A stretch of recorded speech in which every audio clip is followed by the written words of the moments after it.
So, hello everyone. My name is Rishikesh Nare. We welcome you to our special series, The Economic Times Cutting Chai Stories. It's an initiative by ETH. The key to cutting chai conversation is to have good discussion around the areas of your early life, education to grooming, training, business sense, skill augmentation to work-life balance. I mean, before we begin, let me set the context right, okay? Cutting Chai is a series of candid conversation where we take you through the inspirational journeys of influential people. And you all have seen these personalities in the corporate world, but we are going to take them away from the entire boardroom drama that they always do. So let's have some candid chats around their personal life. And today we have with us Mr. Saurabh Chatterjee, who's the president and head, IT, web sales, and travel, Bajaj Allianz General Insurance. So, Mr. Chatterjee, thank you so much. Thank you for your time. I know we expected 2020 to be the worst period of our life, but 2021 again is that's another challenging era that we're entering into. Again, giving out a particular slot of time for a person like you who's always busy and the technology managing the technology part of it, it's very challenging. So please first tell me that how do you get time in your day-to-day life? No, thank you, Rishikesh. Very happy to be here. And I hope everyone is keeping healthy and safe. That's the most important thing. See, we are passing through a difficult time, and I am an eternal optimist. From my standpoint, each thing that comes along is a learning opportunity, and the same holds true for time, right? I don't think there is any shortage of time ever, right? There is enough time, and obviously all of us have 24 hours.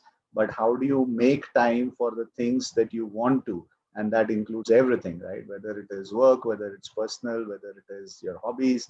So I have always have time for good conversations. I always have time for my friends. Of course, it has to appeal to me, right? So if you tell the same thing to my wife, and when she's not in a good mood, obviously, I will have something come up more urgent where I need to be. But other than that, when we are having an evening conversation, I'm always there for her. So.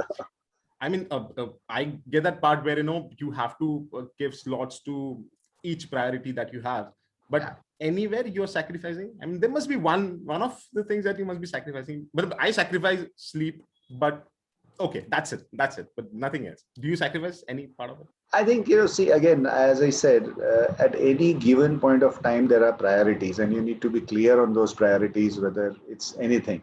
But if you were to say one thing, I think during, at least in the last 2 to 4 years, I would say, not really COVID, travel is one thing which I have sacrificed. I love going, to different places, visiting new places. We always had this like itinerary, which is like 2 international trips and 2 domestic trips in a year. And it could be anything. I mean, anything could be between 2 to 4 days domestic, maybe over a long weekend, take a Friday or a Monday, and for international trips, at least a week. I think that's one thing which has gone down in the last 4 or 5 years, not just COVID. COVID, obviously, it has completely stopped or more or less. But then other than that also, I think that's one thing I would say I can do more. Yeah, right. And we'll get back to your travel stories and what you collect on your travel. We'll get back to that. So before we begin, I want to know how was your early life? And when I say early life, your childhood days, your school, which city, let's get that entire environment out here and let's discuss over a cup of chai. Please tell me. Sure. So I was brought up in Bhopal. There is a big Bharat Heavy Electricals Limited campus. It's a PSU. My dad was employed there for 30 years. So that's the place I was brought up. A very middle class upbringing. Father was in BHL, mother a school teacher and a homemaker. I have a younger sister who's 7 years younger than me. Overall, Bhopal was very fond memories, I would say. It's a beautiful city. Inside the BHL campus, things used to move slowly. Tier 3 town upbringing, you would understand there's a lot of time in everyone's hand. Right? And this is education is highly valued. And remember, this is pre-liberalization. So when the liberalization in 1992 happened, I was in 10th standard to 10th standard, right? And so education was a big thing there. Schooling, education, choices were limited, right? I mean, all you had to do in 10th standard was if you were a good student, you had options. If you are not a good student, then you had other choices to make.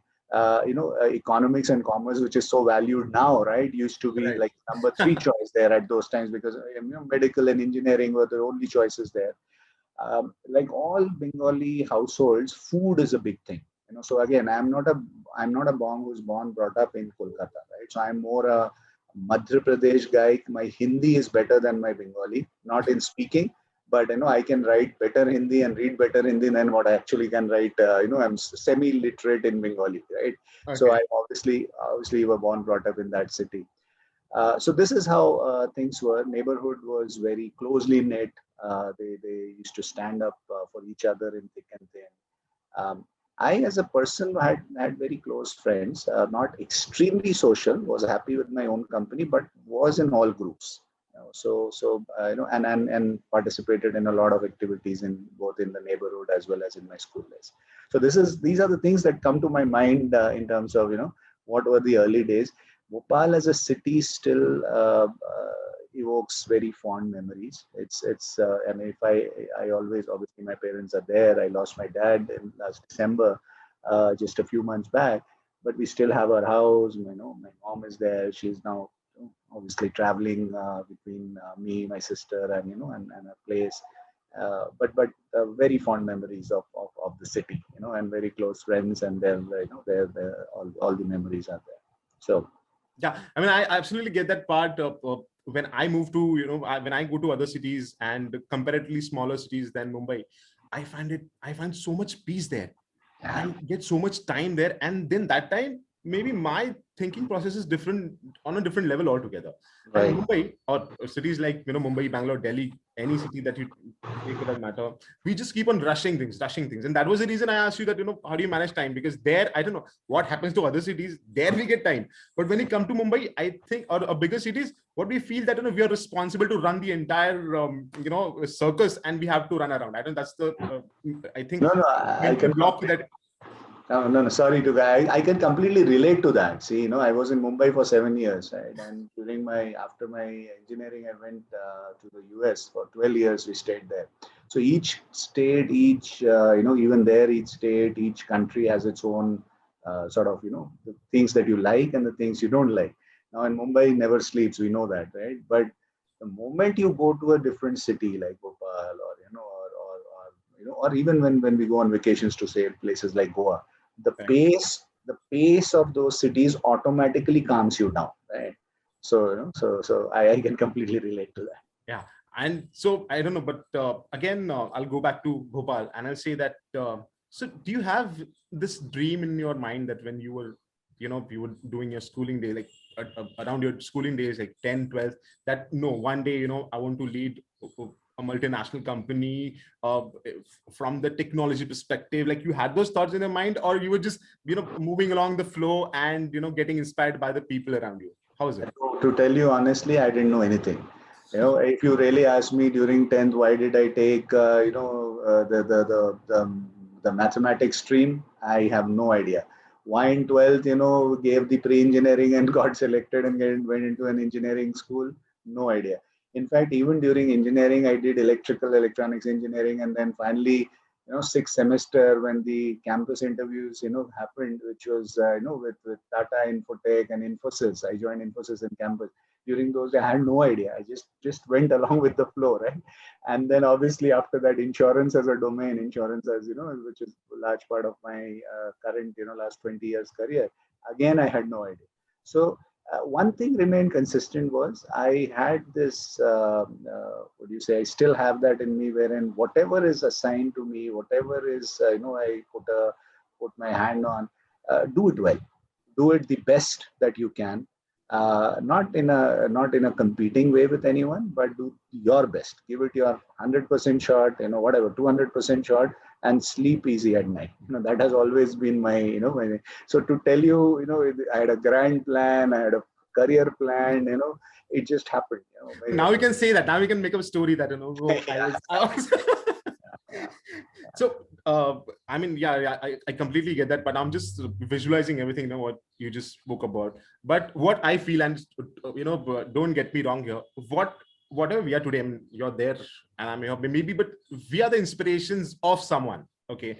Our mind is the reference point. It collects the reference point. It creates an image of something, and then you feel that, I want to become like that. Or maybe the process, the process of getting somewhere. So any inspiration that you had, parents definitely, I mean, they nurture us, they give us everything. So other than parents, do you have anybody who has inspired you? Maybe you might have got impressed with one of the processes a tea seller must be, following. I mean, any references of that? Yeah. So see, I believe your inspirations don't happen to to come from one person, right? It is in your everyday, day-to-day life. Things that you do, things that you see, things that you experience, and you need to you tend to draw inspiration from that. And one of the things which I've seen in my has worked for me is I have had very good mentors. Now, this mentor could be and in my case it was my maternal grandmother to start with, currently, and now I say this with a caveat. I've been asked to say this, my wife, so obviously, but honestly, I do look up to her, for certain things uh, in professional life, right? During my Infi days, during my ICICI days, during my Bajaj days, so a lot of people where you take inspiration from. But however, the key thing is these need not be individuals always. These can be very specific ones. Now, I remember one thing where during my engineering days, there used to be, seller of tea and moong ke bhajiye. I don't know whether you know. So Indore, this is Indore, right? You can understand it. Garam moong ke bhajiye used to be, just outside our hostel. And the hostel story is another story which we could probably talk about. In spite of my home being there, my relatives being there, my grandmother, grandfather being there, I still chose to be in the same city. I chose to be in the hostel because I wanted to experience the hostel life, right? Okay. And so there's this tea seller outside who used to sell chai and moong ke bhaji, and his story was very, very you can I used to draw an inspiration from, primarily because the guy actually went from being from a interior village in Bastar area, from Madhya Pradesh, to a point wherein he now has a proper shop, right? A big shop in a primary area in Indore, Pal Chappan Dukan, where they actually, do a lot of, these things, obviously the snacks. And he was outside my college on a normal thela. But I drew inspiration from him. The kind of thinking he had, the kind of business sense he had, the kind of we talk about in today's day and age, even in insurance business, we talk about retention, right? Customer retention, Right. term, customer satisfaction, net promoter score. I think that guy knew all of this much better than all of us, all these, management degrees and, and experience. I think he exactly knew how to cultivate customers over a period Yeah. of, long, long time, for months and years. I mean, to tie everyone together, because I understand and I can visualize the part where you guys are standing there having a cup of chai with bhujia, but at the same time, the conversation that you have over those, chai and bhujia are like Yes. next level. Like you Yes. can decide the future of the world just standing there. Absolutely. I mean, this is the refined version, and when you sit across the table or across the different zones with the camera, but standing there with the chai and discussing about the future must be No, it's true. It's true. And I mean, I think we have changed the world so many times. We have talked. So when during our alumni conversations, we talk about, right, the conversations. Yeah, I think we have brought about few revolutions in the world. We have invented things. We have put company, and to say that many of us have actually are doing that in our professional life. Some of us used to have these conversations. There are startup owners. Many of them are in large companies. In very senior roles. So, and all over the globe, not just in India. All over the world. So it is. So you're right. Those conversations did change the world. Yeah, and since we're talking about the world, we'll go back to your hobbies. I was reading about you, and so you like reading, you like collecting collectibles which are inexpensive, but which depicts the history of the city. I mean, correct me if I'm wrong. Yeah. So, Yeah. what's the story behind? And when you say that you like reading, so would you prefer a fictional route, or would you prefer a factual documentary or documented information? Because I used to, I still do read a lot, and my reading doesn't have a specific genre. What I do is, is I'm a very, call me an omnivorous reader, for the lack of a better term, but it's essentially more around a topic. So let me give you an example.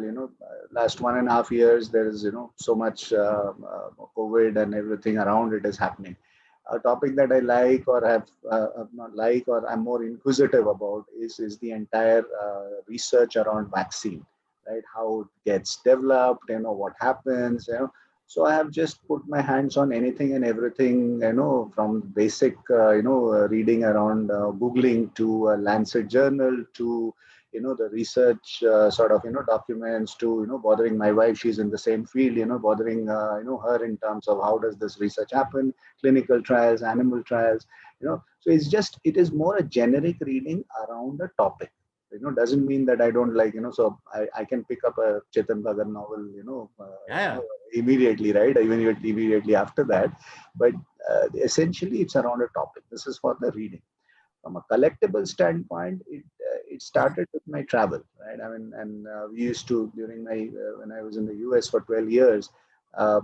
Before my marriage and then even after that, we used to take these road trips, right, east to west coast. 10 days, just block that during Christmas time. Anyway, we had holidays during that time. We just booked a rental car and then went from flight from Chicago to LA, right, and all the way back. Right, so you can imagine, right from east Yeah. west. Yeah. And what we used to do was, at each place, it was more around the history of that place, or what is famous in that, or what are people known there for, or what is the food.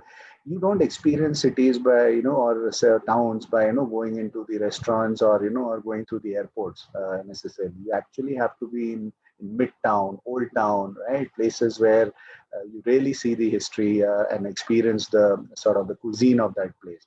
Now, that's how it started.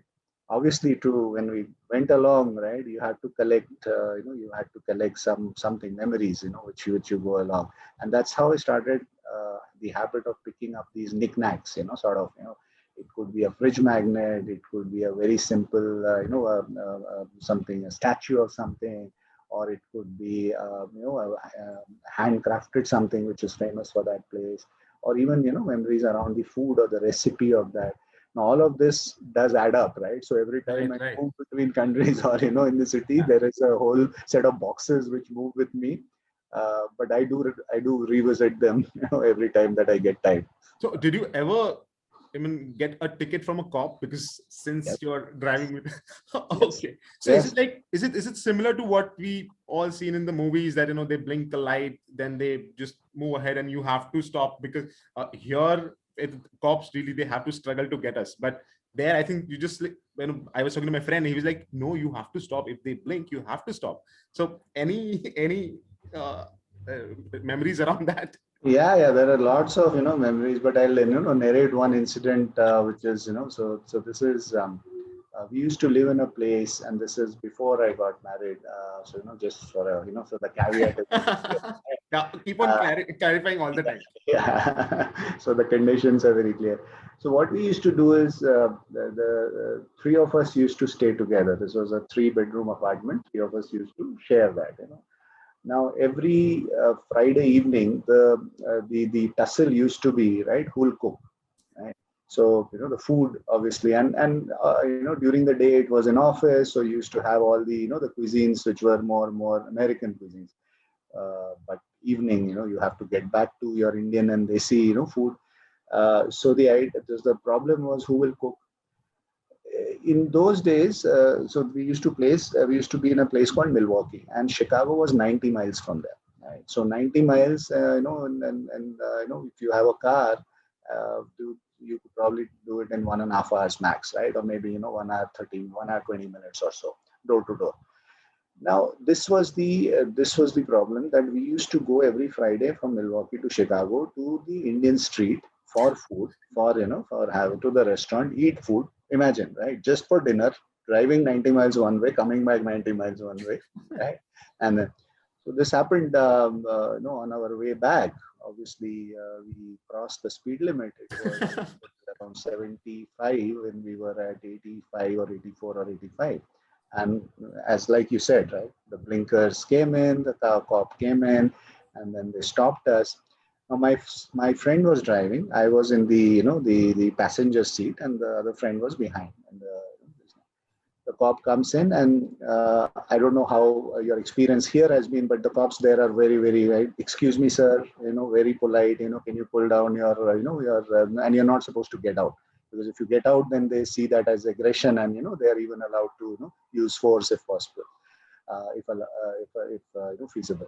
So the police cop says, "Excuse me, sir, you are speeding. Do you know why I caught you?" The guy had no idea. Then he said, "You were speeding, and so many miles over. So I will have to give you a ticket. Can you please wait here?" And so we waited there. The cop went back, gave us a ticket. Luckily, they also have point system, but we were not fined because it was still within 10 miles, kind of the speed limit. The interesting thing happened. He gave us the ticket. We had to pay through a credit card, and he gave us the receipt of that. And this was still early days. This is 2001, so not all the UPI and other stuff. Even now, US doesn't have that. Right. Even now, they are behind in these things. But the idea was that the credit card was always there. Right?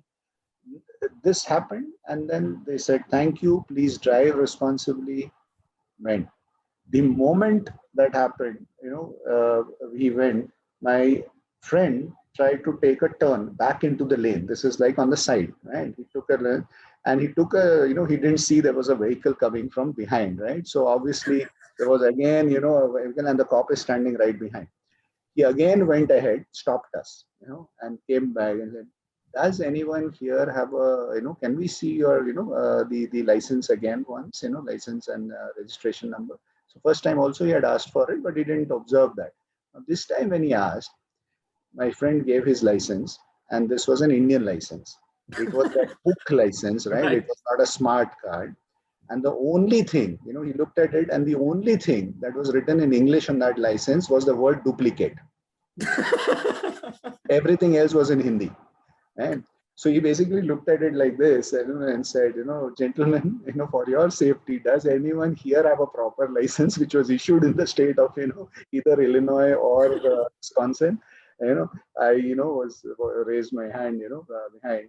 The interesting thing is I had already failed 3 or 4 times in my driving test, but finally got my driving license, but I had the driving license. So he said, "Can you please switch, and then you please drive carefully. This is for your safety." So you can imagine the entire incident. Yeah, I mean, but come on, it's worth the effort. Yeah, food was good, right? The food was good.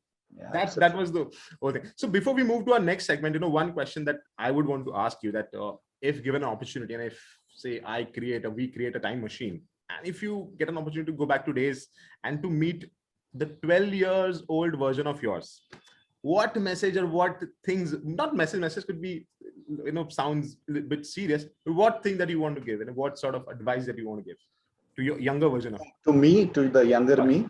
Yes. 12 years, okay? I'm being specific. Yeah, I think I would say take more risks.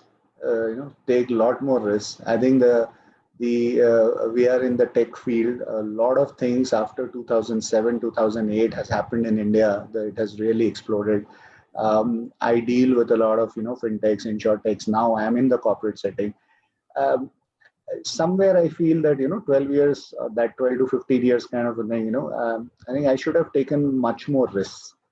So then you would be probably talking to me as an entrepreneur, sitting here, who I don't know, with maybe maybe the Flipkart of of today, or maybe something, or a PhonePe of today. I think the taking risks was the capacity, at least in me, of taking risks at an individual level would have been, is the only advice I could say. I mean, all you guys who's watching this on YouTube, please make sure this part of it, okay? So taking risk is more important, because it could be the substantial change in a life. So take risks, but at the same time, controlled aggression. And take a calculated risk. Right. Take risks. Understand the decision is finally yours. The pros and cons you have to weigh, but don't think too much. The moment you get into the thinking part, right? It just humans by nature are tend to de-risk everything that they do in life. So don't do that. And now I'm in insurance, where we actually are in the business of risk management, right? So Right. it's more also. So since we're talking about, corporate lives, risk management technology, we've got another expert with us today, and he's going to, discuss few pointers with you. Can I introduce Mr. Vinod Ganesan? Yes, he's here. So he's Mr. Vinod Ganesan, who's the country head for Cloudera. Welcome. Can you see us? Yes, Rishi. Thank you so much for the introduction. No. And hi, Saurabh. It was a pleasure listening to you. I could relate to a lot of things that you said because in some sense, I also come from an industrial township. I was born and brought up in a place called Rasaini, which was an industrial township created by Hindustan Organic Chemicals. My dad used to work there, and a lot of my early life memories are similar to the stuff that you spoke. So absolute pleasure listening to you. So that was Saurabh Chatterjee for you guys. I mean, he carries an aura that depicts simplicity and clarity with his ideology and actions. He does a ton of things, but he doesn't look tired at all. I don't know what's the mechanism. He believes in nurturing the concept of encouragement. And that's the best way to amplify your efforts, be it corporate or social commitments. So yes, that was Saurabh for you guys.